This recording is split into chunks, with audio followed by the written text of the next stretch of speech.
오늘 하나님께서 우리 저희 공동체에 주시는 말씀입니다. 사도행전 1장 1절에서부터 8절, 사도행전 1장 1절에서부터 8절.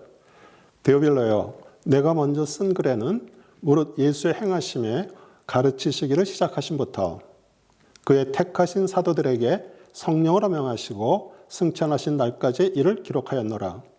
해 받으신 후에 또한 저에게 확실한 많은 증거로 친히 사심을 나타내사 40일 동안 저에게 보이시며 하나님 나라의 일을 말씀하시니라. 사도와 같이 모이사 저에게 분부해 가라사대 예루살렘을 떠나지 말고 내게 들은 바 아버지의 약속하신 것을 기다리라. 요한은 물로 세례를 베풀었으나 너희는 몇 날이 못되어 성령으로 세례를 받으리라 하셨느니라. 저희가 모였을 때 예수께 묻자 가로되 주께서 이스라엘 나라를 회복하심이 이때이니까 하니 가라사대 때와 기한은 아버지께서 자기의 권한에 두셨으니 너희의 알 바 아니요 오직 성령이 너희에게 임하시면 너희가 권능을 받고 예루살렘과 온 유다와 사마리아와 땅끝까지 이르러 내 증인이 되리라 하시니라. 아멘. 저는 오늘 본문 말씀을 가지고 너희가 권능을 받고라는 제목으로 말씀을 증거하겠습니다. 2003년에 개봉한 짐 캐리 주연의 I Got the Power라는 주제곡으로 유명한 브루스 얼마틴한 코미디 영화가 있었습니다. 7일 동안 신으로부터 권능을 받은 남자의 이야기인데 길가에 있는 소화전에 손으로 총 모양을 만들어 쏘니까 소화전이 깨지고 날아가면서 막 물이 분수처럼 솟아나는 장면이 있었습니다. 신이 되니 자기의 귀에 소원을 간구하는 사람들의 기도가 끊임없이 들려 괴로워하자 자기에게 그 신의 능력을 허락한 사람이 말합니다. 사람들은 기적의 능력을 갖고서도 그걸 잊고 나한테 소원을 빌어. 기적을 보고 싶나? 자네 스스로 기적을 만들어봐. 이렇게 말하면서 싱글맘이 투잡을 뛰면서 아이들을 그 축구교실에 보내는 것이 기적이고 그 10대 청소년이 마약 대신 학업에 열중하는 것이 기적이라고 말합니다. 그 스스로 신이 되어 살아가는 그 뉴에이지 세대에게 즐거움을 주는 영화였지만 하나님과 예수 그리스도를 믿으면서 자신이 어떤 존재인지를 모르고 살아가는 크리스천들에게 다시 한번 생각해 주게 하는 영화였습니다. 오늘 말씀도 오직 성령이 너에게 임하시면 너희가 권능을 받고 말씀하십니다. 하나님과 예수님의 그 십자가의 죽으심과 부활을 믿고 그리스도를 주로 영접하여 그 성령 하나님이 마음속에 들어온 그 하나님의 자녀들이 된 우리도요, 권능이라고 말하면 머릿속에 영화 장면 같은 그런 엄청난 초인적인 능력을 소유하는 것으로 생각합니다. 여기서 말씀하시는 권능은 성령 하나님의 능력을 말하고요. 누가가 바울을 따라 그 선교를 다니면서 사들이 행한 그런 권능과 기적과 사역이 모두 그 성령님이 하신 것입니다.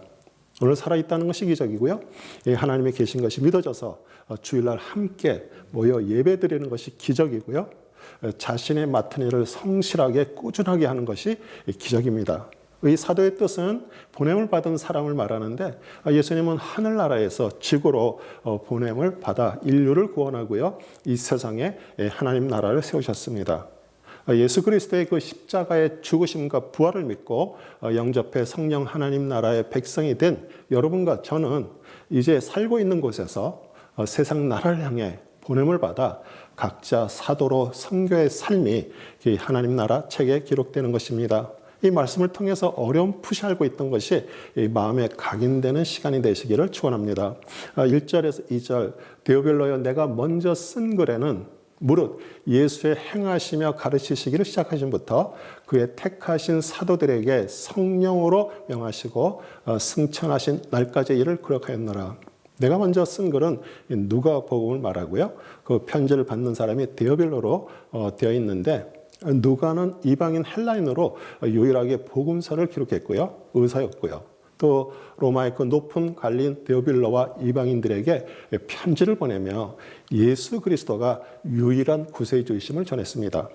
누가복음 1장 3절 그 모든 일을 그놈부터 자세히 미루어 살핀 나도 데오빌로 각하에게 차례대로 써보내는 것이 좋은 줄 알았노니 이 데오빌로가 실제로 존재하는 인물인지는 정확하지 않지만 그 데오, 그 하나님과 그 빌로, 친구나 그 사랑이란 뜻이 합쳐져서 하나님의 사랑하는 자라는 뜻으로 여러분과 저를 말합니다.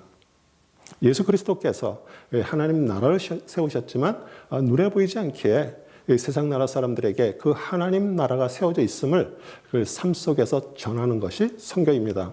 선교는 하나님의 특별한 어떤 것을 받은 사람을 말하는 것이 아니라 구원받고 하나님 나라 백성이 되고 자녀가 된 모든 크리스찬에게 주어진 사명이고요. 지금 우리가 살고 있는 장소에 보내신 이유를 깨닫는 것입니다. 30년 넘게 인도에서 그 선교사로 사역하다 은퇴하여 영국으로 돌아온 그 레슬리 비겐 선교사는 자신이 선교를 떠날 때 기독교 국가였던 영국이 진리나 가치, 신앙이 하나가 아니라 여럿이라는 그런 종교 다원주의로 변한 것에 충격을 받았습니다. 아프리카나 아시아가 선교지가 아니라 자기 조국 영국이 이 선교를 해야 하는 선교지가 된 것이죠. 그럼 왜 이런 일이 생겼을까요? 중세 카톨릭 교회의 타락으로 종교 개혁이 일어났고요. 또 프로테스탄트 교회가 세워졌지만 그 카톨릭 교회의 그 근본적인 문제인 그 사제와 평신도를 구분하고요. 신앙과 삶이 서로 분리됐고요. 그다음에 교회와 세속을 구분하는 그 이원론적 사고가 지금의 교회 안에도 뿌리 깊게 남아 있기 때문입니다. 전도는 단순히 사람을 교회에 오게 하는 것이 아니라 그 하나님의 마음을 받고 사회 속에 스며들어 신앙과 일상의 삶이 하나가 되는 것입니다. 우리가 살고 있는 미국도요. 교회 밖에 나가면 세계 곳곳에서 온 수많은 이민자들을 만나는 선교지입니다. 교회 에클레시아는 죄와 세상에서 불러냄을 받은 개인들의 모임이기에 구원받고 성령님과 동행하면서 세상의 그 세속적인 것, 가정, 직장, 이웃에 복음을 가지고 나가 전할 때 하나님 나라가 점점 확장되는 것입니다. 3절 해받으신 후에 또한 저희에게 확실한 많은 증거로 친히 사심을 나타내사 40일 동안 저희에게 보이시며 하나님 나라의 일을 말씀하시니라. 그 해받으신 후에는 예수님 십자가에서 죽으시고 부활하신 것을 말하고요. 모든 소망이 사라진 제자들과 그 따르는 무리들에게 예수 그리스도는 나타나셔서 40일 동안 한 500명 사람들에게 부활하신 몸을 보이시고요. 같이 식사를 하시면서 부활의 소망과 복음을 이루고 살아가는 것을 명령하셨습니다. 4절 사도와 같이 모이사 저에게 분부하여 가라사대 예루살렘을 떠나지 말고 내가 들은 바 아버지의 약속하신 것을 기다리라. 그 예루살렘을 떠나지 말라. 모여 있을 때가 있고요. 흩어질 때가 있는데 같이 모여 기도하고요. 사모하자. 오순절 성령 강림이 일어났습니다. 사도행전 2장 1절에서 3절 오순절 날이 이름에 저희가 다 같이 한 곳에 모였더니 호련히 하늘로부터 급하고 강한 바람 같은 소리가 있어 저희의 앉은 온 집에 가득하며 불에 혀같이 갈라지는 것이 저희에게 보여 각 사람 위에 임하여 있더니 그 모세를 통해 하나님께서 일으키신 그 마지막 기적이 애굽 사람의 장자가 죽는 사건이죠. 이스라엘 백성들의 그 집 문틀에 어린 양의 피를 바르고 죽음의 천사가 넘어갔던 사건이 6월절입니다. 예수님은 6월절에 어린 양이 되셔서 이스라엘 백성뿐만 아니라 온 인류가 죄로 인해 죽는 것을 대신해서 십자가에서 피를 흘리고 죽으셨습니다. 3일 후에 부활하신 그리스도로 50일간 살아계시다 승천하시고요. 보혜사 성령 하나님이 오셔서 그 예수님이 가지신 그런 시간과 공간의 제약을 받지 않고 활동하십니다. 우리도 함께 모여 예배드리고 기도할 때 그 성령님의 그 운행하심이 더 크게 임하기에 공동체가 무엇보다 중요합니다. 아버지의 약속하신 것 기다리라 약속하신 에판겔리아는 에판겔로가 어근인데요. 할 일과 줄 것을 발표한다는 뜻입니다. 그 약속한 것이 무엇인지 5절에 말합니다. 요한은 물로 세례를 베풀었으나 너희는 몇 날이 못되어 성령으로 세례를 받으리라 하셨느니라. 미국의 젊은 세대들이 결혼을 하지 않고요. 그 마음에 맞거나 사랑하는 사람이 있으면 동거를 하다 일정 기간 살아보고 평생을 같이 살 수 있다라고 서로 동의하면 결혼을 합니다. 그래서 좀 살다가 서로 마음에 들지 않거나 만족하지 못하면 헤어지고 또 다른 상대를 찾습니다. 그래서 그 결혼식이 아주 중요한 것은 가족, 친지, 친구들에게 공개적으로 부부가 되었음을 공표하는 것인데 보이지 않는 하나님 앞에서 언약을 맺는 것입니다. 마찬가지로 교회에서 세례를 받거나 침례식을 하는 것은 하나님 앞에, 성도님들 앞에, 가족, 친지, 친구들 앞에 그 하나님의 사람이 되었다는 것을 공포하는 것이죠. 저희 교회는 침례교회로 물속에 완전히 들어갔다 나오는 침례식을 하는데 예수님의 그 십자가의 죽으심과 부활을 의미합니다. 사람이 물속에 들어가서 시간이 경과하면 죽는 것처럼 자신이 살면서 지었던 죄를 회개하고 예수님이 그 십자가에서 죽으신 것처럼 물속에서 죽고 부활하신 것처럼 이 물 밖으로 나와 새 생명을 받는 것을 의미합니다. 결혼식을 하지 않고 동거하는 젊은 세대들처럼 세례식, 침례식을 하지 않으면 교회를 다니지만 그 하나님의 자녀라는 정체성이 없습니다. 그러면 성령 세례는 무엇인가요? 요한복음 3장에 니고데모에게 예수님께서 하신 말씀 속에 정확하게 나와 있는데 3절에 예수께서 대답하여 이르시되 진실로 진실로 내게 이르노니 사람이 거듭나지 아니하면 하나님 나라를 볼 수 없습니다. 그 거듭나지 아니하면 이 하나님 나라를 볼 수 없다는 말은 하늘로부터 다시 태어나지 않으면 천국에 들어가지 못한다는 뜻입니다. 그 5절에 성령 세례에 대해서 말씀하십니다. 예수께서 대답하시되 진실로 진실로 내게 이르노니 사람이 물과 성령으로 나지 아니하면 하나님 나라에 들어갈 수 없느니라. 예로부터 사람들을 그 물로 정결 의식을 행하고요, 마음과 몸을 깨끗하게 합니다. 사람의 체중의 그 60%가 물이고요, 2%만 줄어들면 탈수 증상이 일어나기에 사람이 물을 마시지 못하면 죽기에 물은 생명이고요. 성경 말씀은 말합니다. 세례 침례식은 하나님과 사람들 앞에서 하나님의 사람이 됐던 것을 공포하는 것이지 그 예식을 받았다고 하나님 나라 천국에 들어갈 수 없습니다. 여러분도 어렸을 때 교회 다니신 분들은 벽에 큰 글씨로 말씀 충만, 기도 충만, 성령 충만이라고 써서 붙여놓은 것을 보셨을 것입니다. 예수님이 십자가에서 죽으심과 그리스도로 부활하신 것을 믿고 영접하여 구원을 받으면 성령 하나님이 마음속에 들어와 내재하시지만 충만한 상태가 아닙니다. 신명기 6장 7절 내 자녀에게 부지런히 가르치며 집에 앉았을 때든지 길을 갈 때든지 누워있을 때든지 일어날 때이든지 이 말씀을 강론할 것이며 그 어려서부터 율법에 따라 유대인들은 해당에 가서 모세오경과 시편을 배우고 암송하였습니다. 오순절 다락방에 모여있던 그 120명의 사람들은요, 율법을 배우고요, 암송했었고요, 또 예수님의 그 교훈을 듣고 사모하여 말씀과 기도에 충만해 있을 때 성령 세례를 받았습니다. 마찬가지로 여러분들이 정말 말씀을 생명처럼 믿고요, 사모할 때 성령 세례가 임해 성령 충만한 상태가 됩니다.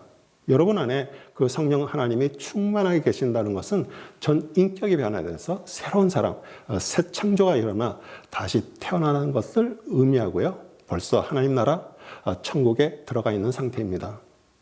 에베소서 2장 4절에서 6절 긍휼이 풍성하신 하나님이 우리를 사랑하신 그 큰 사랑으로 인하여 허물로 죽은 우리를 그리스도 함께 살리셨고 너희는 은혜로 구원을 받은 것이라.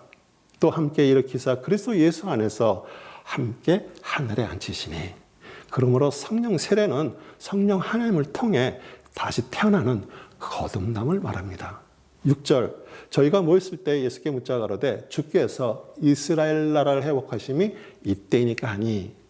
제자들은 아직도 예수님께서 세상 나라 왕으로 오셔서 로마 제국으로부터 이스라엘 나라가 회복되기를 바라고 있지만 그리스도는 하나님 나라를 이 땅에 세우러 오셨고요, 이제 승천하셔서 성령 하나님이 오셔서 다스릴 것을 그들은 몰랐습니다. 7절 가라사대 때와 기한은 아버지께서 자기의 권한에 두셨으니 너희의 알 바가 아니요.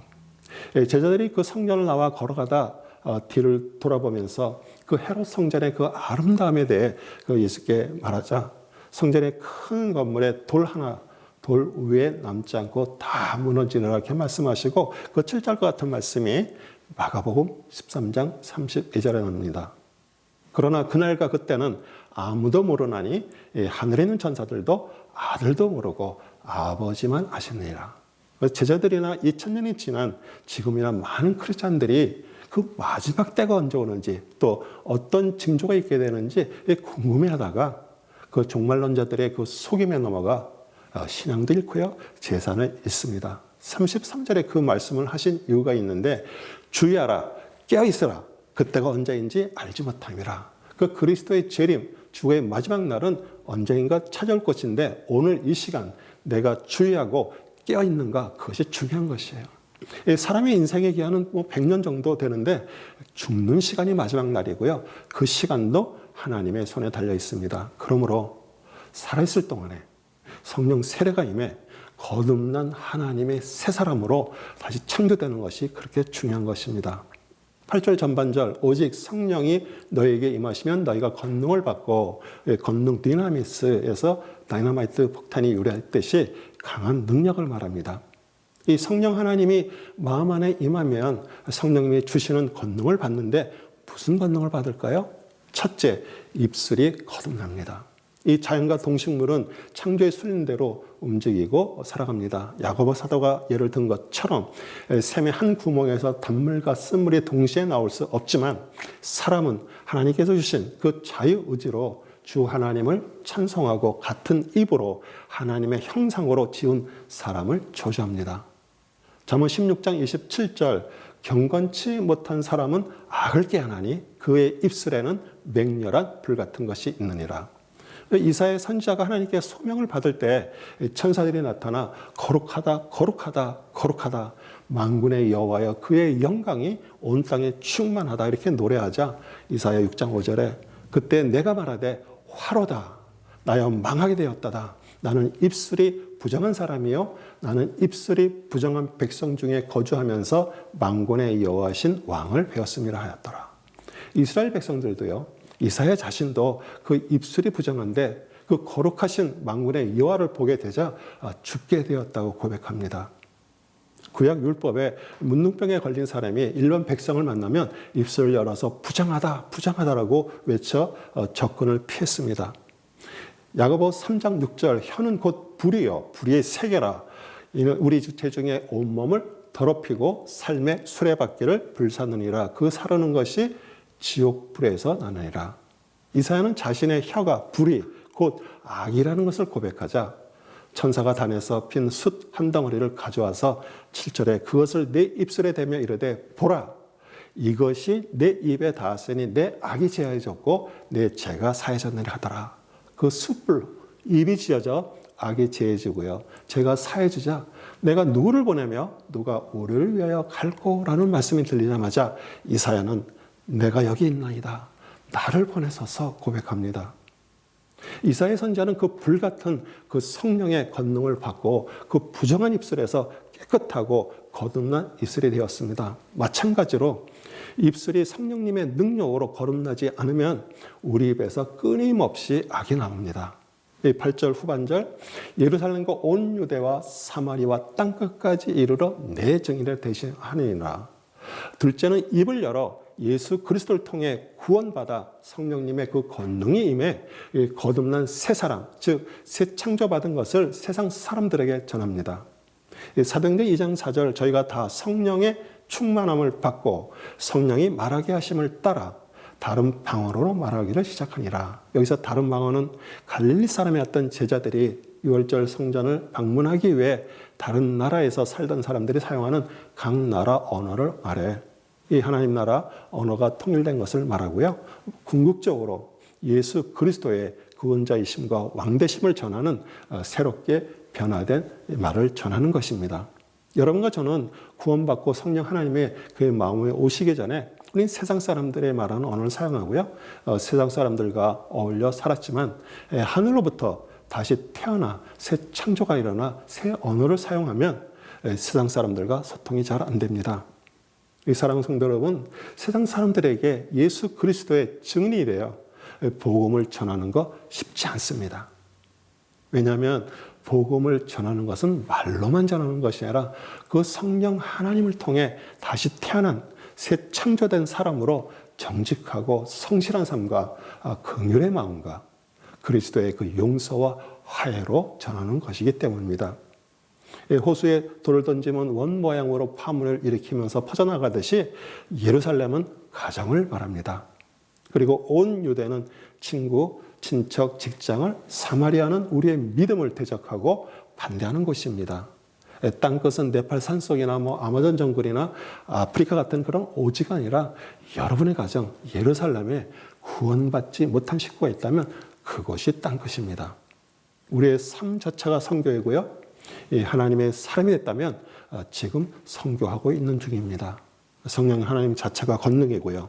하늘로부터 다시 태어나 그 성령 세례를 받고 입술이 거듭나고요. 입을 열어 구원받은 하나님의 자녀가 된 것을 세상 사람들에게 전하기를 소원합니다. 우리 삶 속에 그 선교의 사명을 감당하는 우리 모두 되시기를 주님의 이름으로 축복합니다. 아멘.